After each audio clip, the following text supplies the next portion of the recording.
जय हिंद विद्यार्थी मित्रांनो, मुंबई शहर पोलीस शिपाई भरतीसाठी मेडिकलसाठी आणखी आणि जॉईनिंगसाठी एक नवीन नियुक्ती आदेश आलेला आहे. नवीन यादी आलेली आहे, बघू शकता 19/5/2025 आणि मुंबई शहर पोलीस शिपाई भरती 2022-23.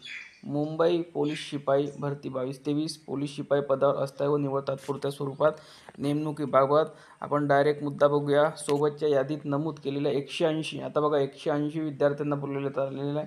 उमेदवारांना 22/5/2025 रोजी वैद्यकीय चाचणी तथा नियुक्ती आदेश स्वीकारण्यासाठी प्रशिक्षणास जाण्याच्या तयारीनिशी सशस्त्र पोलीस कोळे कल्याण प्रशिक्षण क्रीडा कलिना सांताक्रूझ पूर्व मुंबई येथे सकाळी 7 वाजता हजर राहावे. सदर दिवशी जर उमेदवार नियुक्ती आदेश स्वीकारण्याची गैरहजर राहिले तर गैरहजर हे सर्व सारखंच लिहिलं आहे. बघा आता 180 उमेदवार बोलवण्यात आलेले आहे 22 तारखेला. ठीक आहे, तर ज्या ज्या विद्यार्थ्यांना या यादीमध्ये बोलवण्यात आलेले आहे त्यांनी वेळेवर हजर राहायचं आहे 22 तारखेला. आणि ही यादी तुम्हाला आपल्या टेलिग्रामवर मिळून जाईल. लिंक या व्हिडिओच्या खाली डिस्क्रिप्शन बॉक्समध्ये देण्यात आली आहे. धन्यवाद.